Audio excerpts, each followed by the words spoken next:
ஒவ்வொரு மருத்துவக் கல்லூரியிலும் ஆண்டொன்றுக்கு நூற்றுக்கணக்கான என் தமிழ்நாட்டு மாணவர் செல்வங்கள் மருத்துவம் படிப்பதற்கான வசதியை ஏற்படுத்தி தாருங்கள் என்று தமிழ்நாடு முதலமைச்சராக இருந்த தலைவர் கலைஞர் அவர்களுக்கு ஆலோசனை சொல்லி அதை கொள்கை அளவில் தலைவர் கலைஞர் அவர்களை ஏற்க செய்து இன்றைக்கு தெற்காசியா நாட்டிலேயே ஒரு அரசு மாநிலத்தில் 36 அரசு மெடிக்கல் கல்லூரிகள் இருக்கிறது என்று சொன்னால் அதற்கு அடிவேலியவன் வேல்முருகன் என்பதை இங்கு பெருமிதத்தோடு பதிவு செய்கிறேன். ஆக இதையெல்லாம் தெரிந்த இந்த வரலாற்று செய்திகள் எல்லாம் புரிந்த ஒரு கூட்டம் இன்றைக்கு வேல்முருகனுக்கு பின்னால் தமிழ்நாடு முழுவதும் அணியணியாய் அணிவகுத்து வருகிறார்கள். சரி, மெடிக்கல் காலேஜ் கொண்டு வந்தீங்க எம்எல்ஏ, அப்புறம் என்ன செஞ்சீங்க நீங்க கேட்கலாம். அடுத்தது கலைஞர்கிட்ட சொன்ன பிஇ படிக்கணும்னா கிண்டியில் இருக்கிற அண்ணா யூனிவர்சிட்டிக்கு தான் வர வேண்டியதா இருக்குது. தமிழ்நாட்டில் ஏழை எளிய மக்கள் வேலூர், குடியாத்தம், வாணியம்பாடி, ஆம்பூர் போன்ற சோளிங்கர் போன்ற பகுதிகளிலிருந்து போனோம்னா கூட சென்னைக்கு போய் படிக்க வைக்கிறது பெரிய கஷ்டம். அதுல பெண் பிள்ளைகளை படிக்க வைக்கிறது இன்னும் பெரிய கஷ்டம். ஆதலால் மாவட்டத்திற்கு ஒரு அரசு பொறியியல் கல்லூரியை உருவாக்குங்கள் என்ற கலைஞருக்கு கோரிக்கை வைத்து ஆலோசனை வைத்து அதே கலைஞர் அவர்களை என் பண்ருட்டிக்கு அழைத்து சென்று என் தொகுதியிலேயே அண்ணா பல்கலைக்கழகத்தின் உறுப்பு கல்லூரியான அண்ணா பல்கலைக்கழகம் பொறியியல் பல்கலைக்கழகத்தை உருவாக்கி இன்னைக்கு என்னுடைய குரலுக்கு இணங்க தமிழ்நாட்டின் சார்பாக 20 அரசு பொறியியல் கல்லூரிகளை மாவட்டத்துக்கு கொண்டு புதிதாக அமைப்பதற்கு காரணமாக இருந்தவன். ஆனா என்ன செய்யறது, ஏழைன்னு சொல்ல அம்பலம் யாராவது மாதிரி எங்களுக்கு டிவி இல்ல, எங்களுக்கு வாரதம் இல்ல, எங்களுக்கு பத்திரிகை இல்ல, எங்களுக்கு ஊடகம் இல்ல, நாங்க மத சார்ந்த கட்சி நடத்தல, சாதி சார்ந்த கட்சி நடத்தல, நாங்க எல்லா ஜாதி மக்களையும் அரவணைக்கணும், எல்லாருக்குமான கட்சியா நடத்தணும் அப்படின்னு நாங்க நடத்துறதால நாங்கள் சட்டமன்றத்தில் நானும் அல்லது நான் பாமகவில் இருக்கின்ற போது இந்த நாட்டிற்கான மெட்ரோ ரயில் சிறந்ததா, மோனோ ரயில் சிறந்ததா? இன்னைக்கு சென்னையில் ஓடுற மெட்ரோ ரயில் தான் சிறந்தது, அதுதான் அதிக பயணிகளை ஏற்றி இறக்கும் என்று அம்மையார் ஜெயலலிதாவுக்கு ஆலோசனை சொன்னவன். என் தாய்மார்களின் தாலி அறுக்கிற லாட்டரி சட்டம், லாட்டரிகளை உழைக்கின்ற ஒவ்வொரு இந்திய நாட்டின் குடிமக்களும் அந்த லாட்டரியை தமிழ்நாட்டை சேர்ந்தவர்களும் சம்பாதித்து எடுத்துக் கொண்ட பணத்தை தன் மனைவிடமோ பிள்ளையிடமோ கொடுக்க முடியாமல் அவன் லாட்டரி வாங்கி சீரழித்து விடுகிறான், லாட்டரி சுரண்டி சீரழித்து விடுகிறான். ஆனால் தமிழ்நாட்டில் லாட்டரி தடை சட்டத்தை கொண்டு வர வேண்டும். அம்மையார் ஜெயலலிதா அவர்களே, நீங்களும் ஒரு பெண், பல பெண்களின் தாலி இருக்கிற இந்த லாட்டரியை ஒழிக்க வேண்டும் என்று என்னுடைய வாதத்தன்மையால் அம்மையார் ஜெயலலிதா அவர்கள் வாதாடி தமிழ்நாட்டில் லாட்டரி தடை சட்டத்தை கொண்டு வந்தவன் வேல்முருகன் என்பது இந்த குடியாத்தத்தில் இருக்கிற எத்தனை உறவுகளுக்கு தெரியும், எத்தனை உறவுகளுக்கு தெரியும்? வேலூர்ல அமைச்சராக இருந்த அன்றைக்கு வீரமணியை கேட்டு பாருங்க, தெரியும். ஆனா இதையெல்லாம் பகிர்ந்து பார்த்து ஆய்ந்து அறிந்து இந்த தமிழ்ச்சங்கத்தின் உரிமைக்காக போராடுகின்றவர்களை இந்த நாட்டிற்கு அரசியல் கட்சி தலைவர்களாக, சட்டமன்ற நாடாளுமன்ற உறுப்பினர்களாக மக்கள் அங்கீகரிப்பதற்கு பதிலாக என்ன செய்யுது?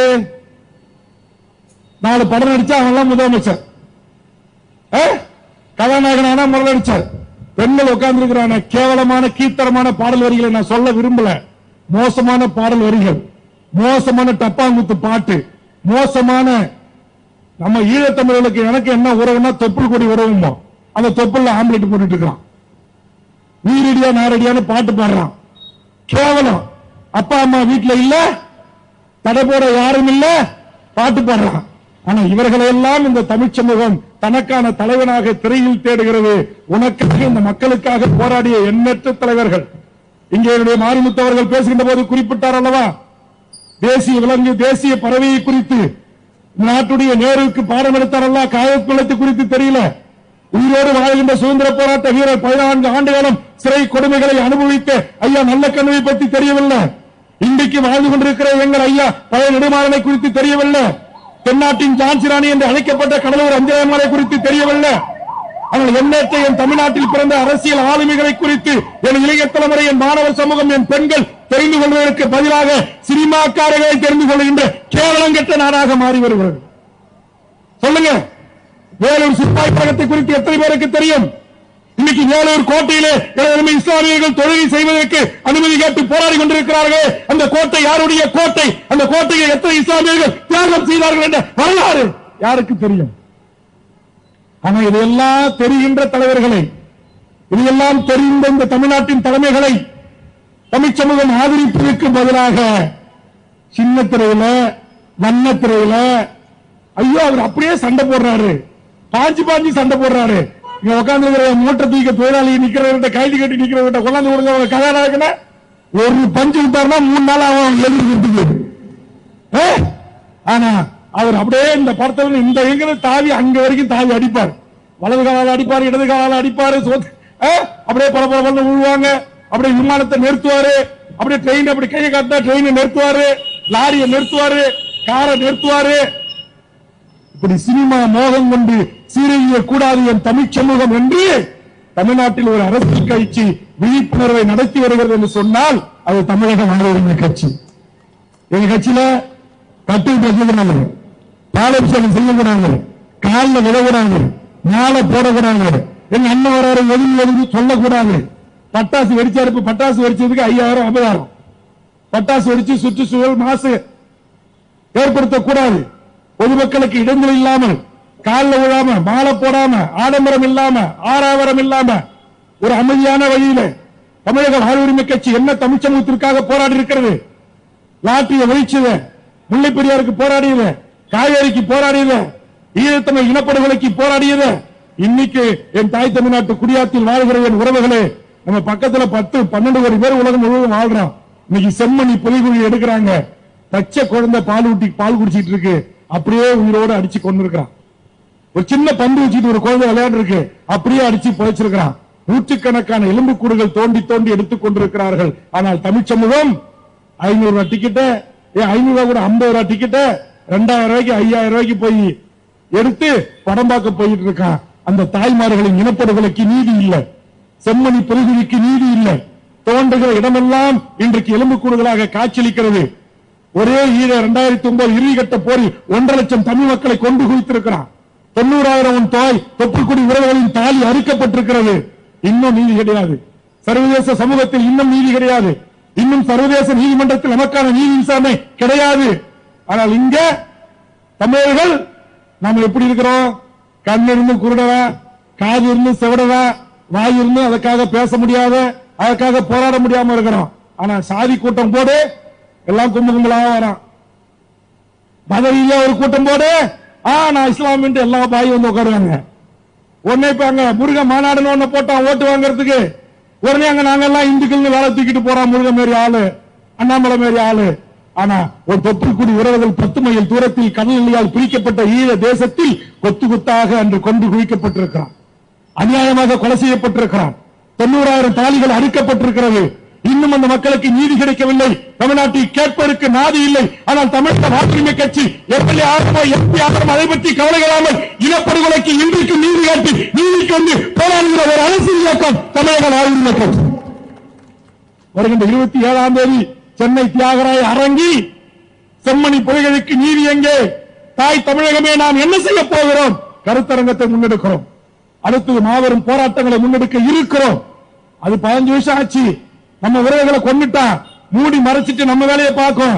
தேர்தல் வரப்போது எப்படி 1 சீட்டை 4 சீட்டு ஆக்குறது, எப்படி 5 சீட்டு ஆக்குறது, அதை பத்தி கவலைப்படல தமிழக வாழ்வுரிமை கட்சி. தமிழக வாழ்வுரிமை கட்சி தமிழ் சமூகத்தின் உரிமைகளுக்காக தொடர்ந்து போராட்ட களத்தில் நாங்கள் நின்று கொண்டிருக்கிறோம்.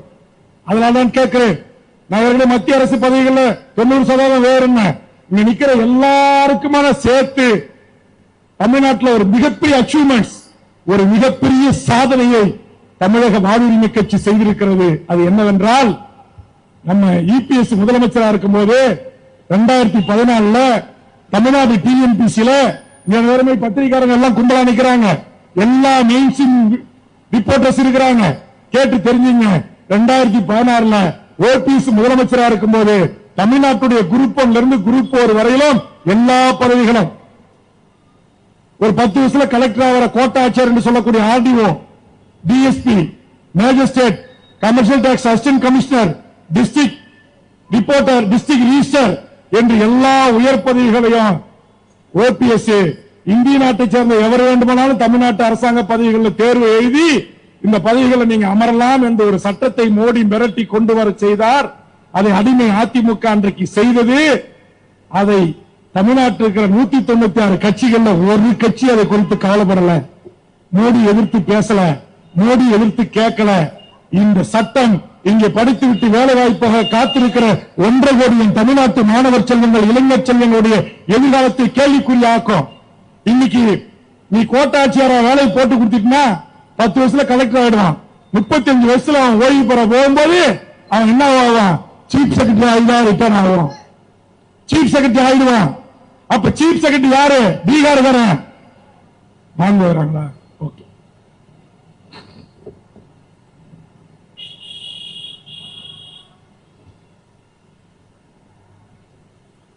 தண்ணி குடி சொல்லுப்பாங்க.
அப்ப டிஎன்பிசிக்கு போட்டித் தேர்வுக்கு தேர்வாகக்கூடிய எழுதுகிற அதற்காக படிக்கிற இளைய தலைமுறை கொஞ்சம் கவனமாக நீங்க கேளுங்க.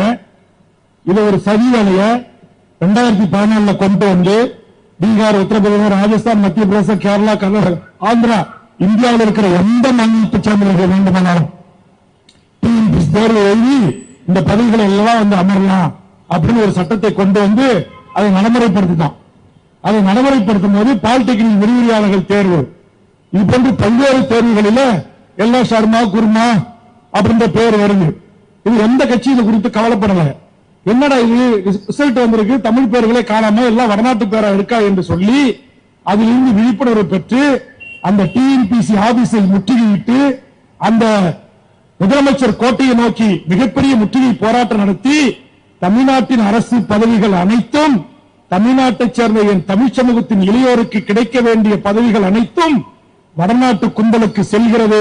இதை எப்படி தமிழகம் அனுமதிக்க முடியும் என்று லட்சக்கணக்கான மக்களை திரட்டி கோட்டையை முற்றுகையிட்டு மிகப்பெரிய போராட்டம் செய்து டிஎன்பிசி அலுவலகத்தை பூட்டு போடுவோம் என்று அறிவித்து பிற்காலத்தில் திமுகவோடு நான் கூட்டணி வருகின்ற போது திமுக எனக்கு இதெல்லாம் நீங்க செஞ்சு கொடுக்கணும்னு சொல்லி ஒரு கோரிக்கையாக முன்வைத்து இன்றைக்கு நான் சட்டமன்ற உறுப்பினராக சென்று தமிழக சட்டமன்றத்திற்கு உள்ளே அமர்ந்து அதற்கு பிறகுதான் நாட்டுடைய முதலமைச்சராக இருக்கிற தளபதி ஸ்டாலின் அவர்களுக்கு நான் சொன்னேன், மாண்புமிகு தமிழ்நாடு முதலமைச்சர் அவர்களே, 2014 ஓபிஎஸ் முதலமைச்சராக இருக்கின்ற போது இப்படி ஒரு சட்டம் கொண்டு வரப்பட்டு இந்த நாட்டில் தமிழ் சமூகத்தின் இளைய பிள்ளைகளுக்கு கிடைக்க வேண்டிய வேலை வாய்ப்பு உரிமையை பறித்து வடநாட்டு கும்பலுக்கு தாரை வார்த்திருக்கிறான்.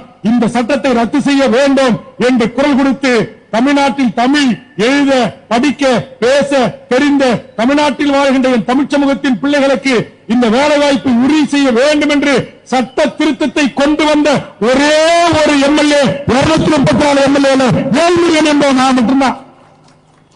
இதனுடைய பலனை நாளைக்கு இங்க தமிழ்நாட்டில் வாழ்ற இஸ்லாமியர்கள், கிறிஸ்தவர்கள், இந்துக்கள், தமிழ்நாட்டில் எத்தனை கட்சி இருக்குதோ அத்தனை கட்சியினுடைய பிள்ளை செல்வங்களும் நாளைக்கு இந்த பலனை அடைய போறான். நான் ஒரு ஆள் மட்டும் வீழ்ச்சி அந்த போராட்டத்தை பண்ணலன்னா இன்னும் வரைக்கும் மோடி ஆட்சி வரைக்கும் அந்த சட்டம் தான் இருக்கும். இன்னும் ஒரு 10 வருஷம் 15 வருஷம் கழிச்சு உங்க ஊருக்கு சப் கலெக்டர், உங்க ஊருக்கு தாசில்தார், உங்க ஊருக்கு விஓ, உங்க ஊருக்கு சிஓ, உங்க ஊருக்கு டிஓ, உங்க ஊருக்கு டிஎஸ்பி, உங்க ஊருக்கு எஸ்பி, உங்க ஊருக்கு டிஐஜி, உங்க ஊருக்கு ஐஜி, உங்க ஊருக்கு DGP, ADGP, home secretary, chief secretary எல்லாம் யாரா இருப்பான்? எல்லாம் யாரா இருப்பான்? எல்லாம் இந்திக்காரனா இருப்பான். இப்ப ரயில்வே துறையில் இருக்கிறான்ல, அஞ்சல் துறையில் இருக்கிறான்ல, அது மாதிரி இன்கம் டாக்ஸ்ல இருக்கிறான்ல, ஆர்பர்ல இருக்கிறான்ல, நம்ம ஊருக்கு காகி சட்டை போட்ட போலீஸ் நம்ம ஏர்போர்ட்ல இருந்தான். இப்ப முந்தைய அரசு என்ன செஞ்சுட்டான்? தமிழ்நாடு போலீஸ் எல்லாரும் வெளியெடுத்துட்டு எல்லாரும் யாரை கொண்டு வந்து போட்டான்?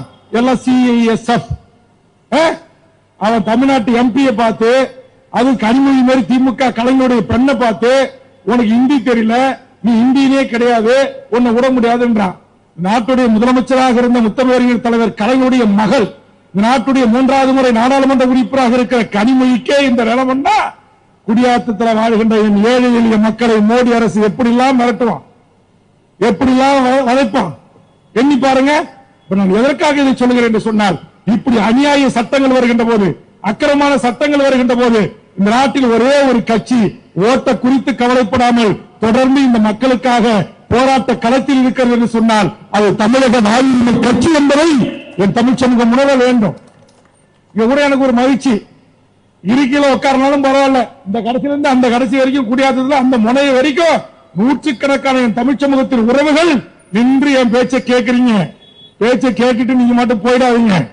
உங்க ஊர்ல படிச்சவங்க பெரியவங்க அரசு அதிகாரி இருந்தா, இந்த பண்டூட்டி எம்எல்ஏ வேல்முருகன் ஒருத்தர் வந்தாரு, இது எல்லாம் சொல்றாரு, இது எல்லாம் உண்மையா அப்படின்னு கேட்டு தெரிஞ்சுக்கங்க.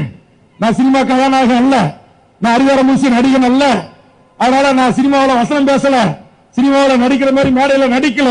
நான் உண்மையாலுமே 40க்கு மேற்பட்ட வழக்குகளை வாங்கி இந்த தமிழ் சமூகத்தின் வாழ்வுரிமை சிக்கலுக்காக, மாணவர் செல்வங்களுக்காக, எதிர்கால தலைமுறைக்காக போராடி இருக்கிறேன். இங்க காக்கி சட்டை போட்ட என்னுடைய காவலர் நண்பர்கள் இருக்காங்கல்ல, இந்த நண்பர்கள் டைரக்ட் எஸ்ஐ தமிழ் வழியில படிச்சிருந்தா இவங்க ஆக முடியாது. நாடு தமிழ்நாடு, தமிழ்நாட்டில் தமிழ் மொழியில படிச்சிருந்தா டைரக்ட் எஸ்ஐ ஆக முடியாது. அப்படி ஒரு தடை இருந்துச்சு. ஆனா கலைஞர் முதலமைச்சராக இருந்த போது தமிழ் வழியில படித்தவர்களுக்கு 20% தமிழ்நாடு அரசு பதவியில வேலை வாய்ப்பு உண்டுன்னு ஒரு சட்டம் கொடுத்தாரு. ஆனா அந்த சட்டத்தை நிறைவேற்றல.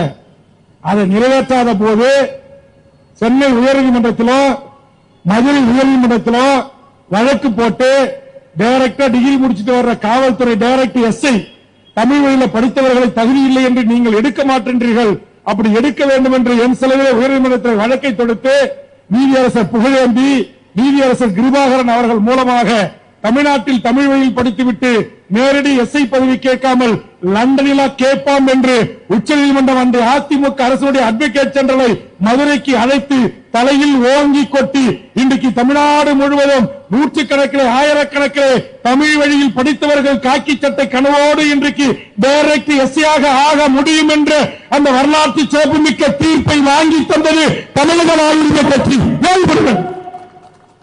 ஏன் நீதி கட்சிகளை குறித்து கவலை இல்ல? நீதி கட்சிகளை எலெக்ஷன்ல தான் கவலை, தேர்தல் தான் கவலை, எம்எல்ஏ எம்பி ஜெயிக்கணும் தான் கவலை. ஆனா தமிழக வாழ்வுரிமை கட்சி தமிழ் சமூகத்தின் வாழ்வுரிமைக்காக அந்த எஸ்ஐஏ நாளைக்கு அடிச்சார்ஜ் பண்ணுவோம் நம்ம மேல, அது வேற. அந்த எஸ்ஐஏ நம்ம மேல கேச போடுவோம், அது வேற. ஆனா இருந்தாலும் என் தமிழ்நாட்டில் தமிழ் வழியில் படித்த என் இளைஞனுக்கு நீங்க டைரக்ட் உதவி ஆய்வாளர் பதவியை தமிழ் வழியில் படித்தார் என்பதற்காக தர மறுப்பது என்பது அது அநீதியானது என்று அதற்காக அஜ்மல் கான் என்கிற மூத்த வழக்கறிஞரை வைத்து வாதாடி அந்த வரலாற்று சிறப்புமிக்க தீர்ப்பை பெற்று தந்து இன்றைக்கு ஒவ்வொருவரும் டைரக்ட் எஸ்ஐயா வராங்கன்னா தமிழ் வழியில படித்தவன், அதற்கு காரணம் வேல்முருகன். சரி, அடுத்தது என்னங்க நீங்க செஞ்சீங்க? என் அருமை பெற்றோர்களே, இந்த மோடி நீட்டுன்னு ஒண்ணு கொண்டு வந்தாங்கல்ல, இந்த நீட்டுல நம்ம பிள்ளைங்க எழுதக்கூடாது, அதிகமா கலந்துக்க கூடாது, டாக்டர் ஆகக்கூடாதுங்கிறதுக்காக நீட்டை கொண்டு வந்தான். சரி, அதையும் நம்ம வீட்டு பிள்ளைங்க படிச்சு கஷ்டப்பட்டு எழுதி பாஸ் ஆகி உள்ள போக ஆரம்பிச்சாங்க. அதையும் மட்டுப்படுத்துறதுக்கு மோடி ஒரு யோசனை பண்ணார். என்ன யோசனை தெரியுமா? பிளஸ் 2 படிக்கிற பொண்ணுக்கு என்ன வயசுமா இருக்கும்? எத்தனை வயசு? 17 வயசு. ஒரு வயசு வந்த பொண்ணு பிளஸ் 2 முடிச்சுட்டு நீட் எழுதுறதுக்கு இந்த மோடி அரசாங்கம் என்ன செஞ்ச தெரியுமா?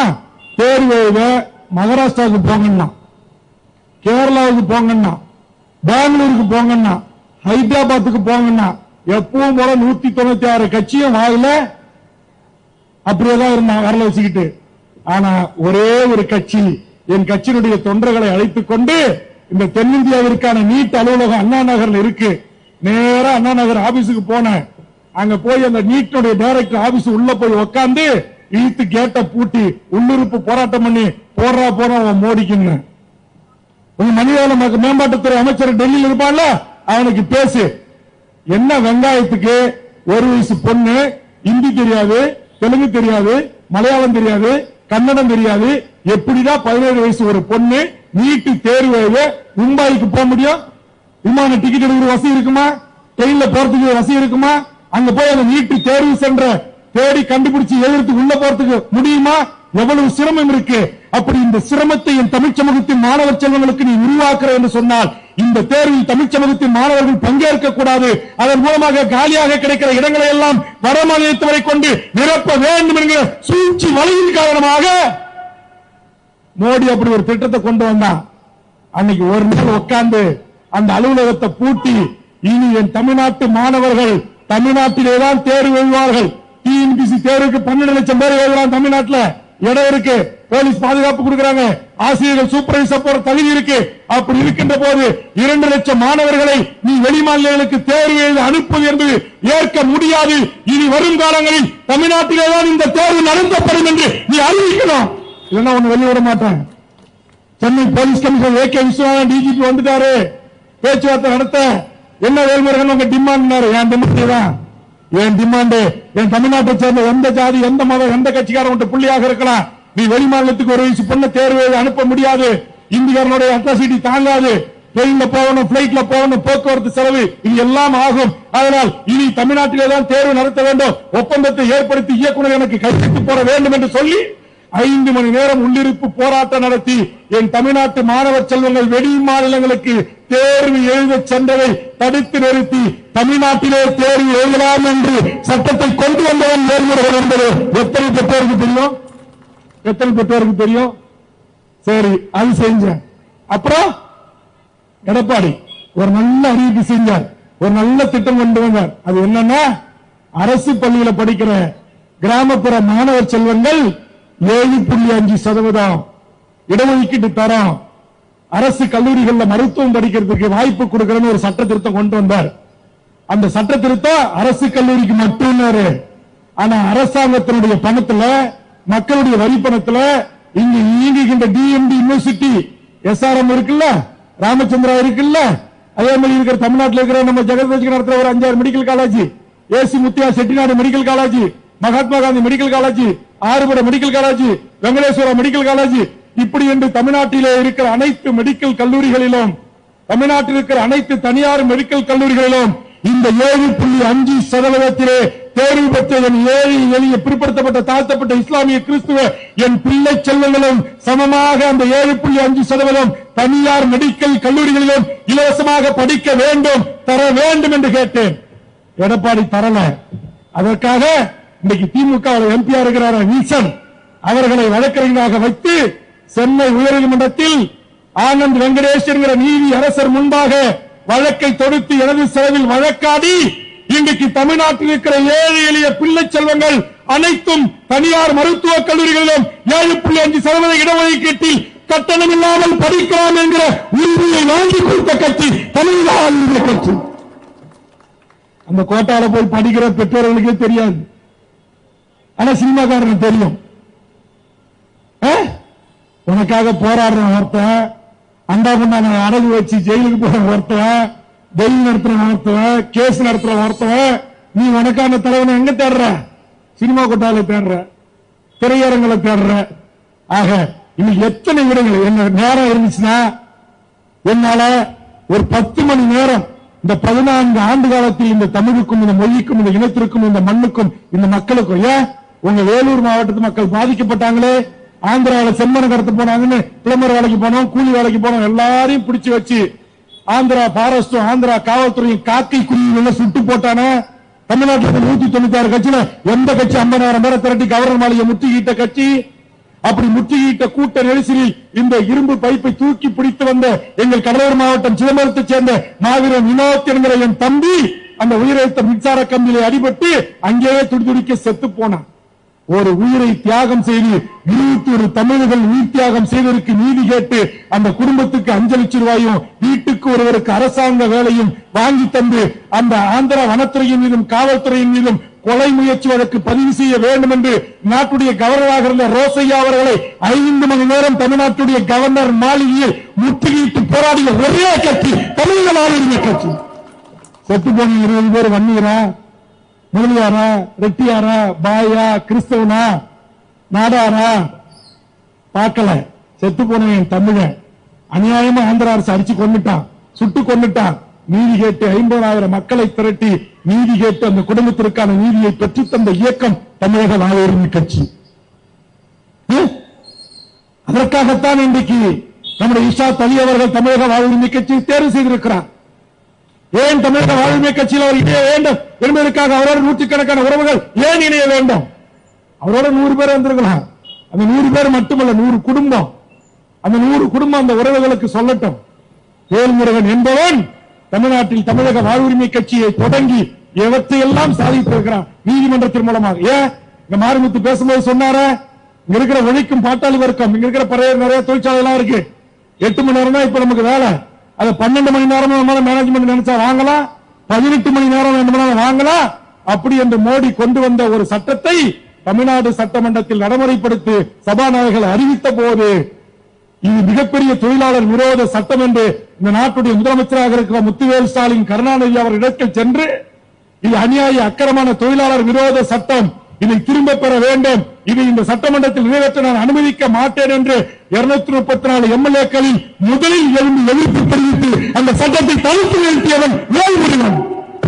எல்லா தொழிலாளிகளும் எப்படி இன்னைக்கு எல்லா மாணவர்களையும் உரிமையோடு போய் டிஎன்பிசில உனக்கான வேலையை நான் உறுதி செஞ்சிருக்கேன்ப்பா நான் சொல்லி என்னை ஆதரிங்க நான் கேட்கறதுக்கு எனக்கு ரைட்ஸ் இருக்குதோ, அதே மாதிரி இங்க இருக்கிற அனைத்து தொழிலாளர் வர்க்கத்திடம் என்னை ஆதரியுங்கள் என்று கேட்பதற்கான உரிமை எனக்கு இருக்கிறது. காரணம் உங்களுக்காக நான் போராடி இருக்கிறேன்.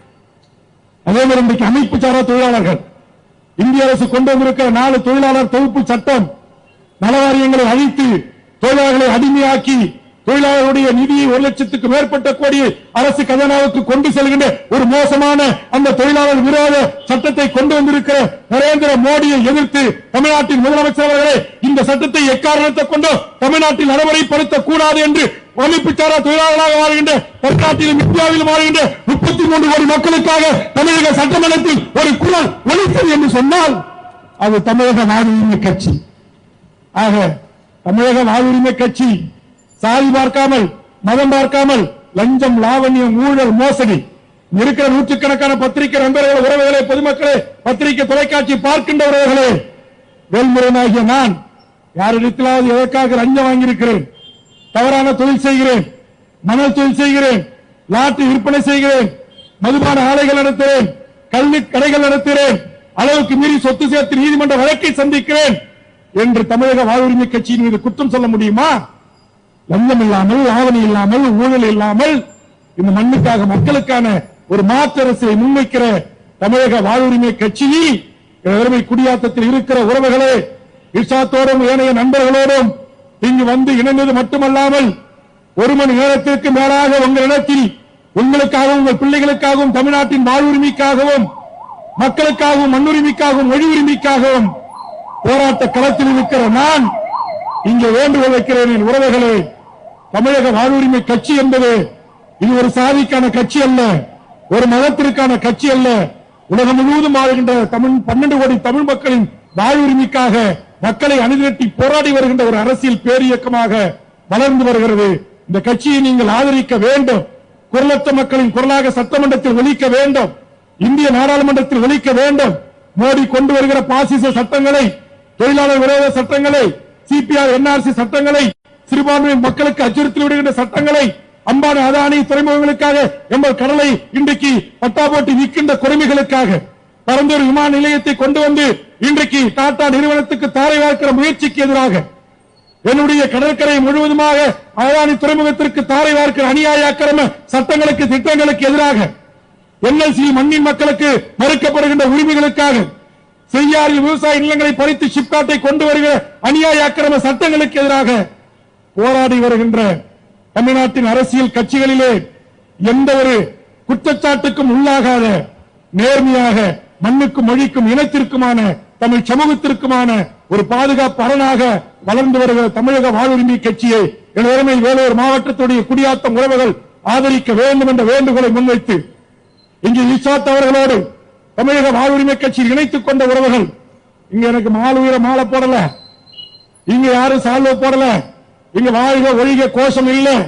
மக்களிடத்தில் நாங்கள் என்ன செய்திருக்கிறோம், என்ன போராட்டம் செய்திருக்கிறோம், ஏன் தமிழக வாழ்வுரிமை கட்சி ஆதரிக்க வேண்டும் என்ற கருத்துக்களோடு உங்களை சந்திக்கிறோம். ஆதலால் என் அருமை உறவுகளே, எனது தலைமையை ஏற்று தமிழக வாழ்வுரிமை கட்சியில் தங்களை இணைத்துக் கொண்ட அன்பு உறவுகள் இஷாத் அவர்களுக்கும், அன்னரவி அவர்களுக்கும், ஜான்பாஷா அவர்களுக்கும், ஜீனத் அவர்களுக்கும், அம்சத் கான் அவர்களுக்கும், கே இஸ்மாயில் அவர்களுக்கும், முகமது சுபேர், நிஜாமுதீன், ஆசிப், சுல்தான், கபீர், இர்பான், யாசர், சாதிக் பாஷா, யோசோன் உள்ளிட்ட அனைத்து என் உறவுகளுக்கும் எனது தலைமையை ஏற்று இச்சாத்தலுடைய அழைப்பை ஏற்று வருகிறது இணைந்த நீங்கள் உங்கள் குடும்பத்தாருக்கு சொல்லுங்கள், உங்கள் பிள்ளை செல்வங்களுக்கு சொல்லுங்கள், உங்கள் உறவுகளுக்கு சொல்லுங்கள். சாதி மதம் இல்லாமல் இந்த மண்ணின் வாழ்வுரிமைக்காக, தமிழ் சமூகத்தின் வாழ்வுரிமைக்காக களத்தில் இன்று போராடி வருகிற, எந்த எதிர்பார்ப்பும் இல்லாமல் நூற்றுக்கணக்கான வம்பு தும்பு வழக்குகளை சந்திக்கிற என் கட்சியினுடைய உறவுகள் யாருக்காக? தனிப்பட்ட அவருடைய குடும்பத்திற்காக அல்ல, ஒட்டுமொத்த என் தமிழ் சமூகத்திற்குமான போராட்ட களத்தில் நிற்கின்ற தமிழக வாழ்வுரிமை கட்சிக்கு உங்கள் பேராதரவை தாருங்கள் என்று கேட்டு மிகச் சிறப்பாக கூட்டத்தை ஒழுங்கு செய்த அனைத்து உறவுகளுக்கும், அனுமதி அளித்து பாதுகாப்பு அளித்த காவல்துறை நண்பர்களுக்கும், என்னுடைய பத்திரிகையாளர் சந்திப்பையும் இந்த கூட்டத்தையும் கவரேஜ் செய்த பத்திரிகை ஊடக நண்பர்களுக்கும், வியாபார பெருமக்களுக்கும், இவ்வளவு நேரம் கூட அசையாமல் என்று என் உரையை செவிமடைத்த அனைத்து என் தாய் தமிழ் உறவுகளுக்கும் என் நெஞ்சார்ந்த நன்றியை கூறி, ஒலிவாங்கி மேடை மிக அற்புதமாக அமைத்து தந்த அந்த நல்ல உள்ளம் உள்பட அனைவருக்கும் என் நெஞ்சார்ந்த நன்றியை கூறி நிறைவு செய்கிறேன். நன்றி, வணக்கம்.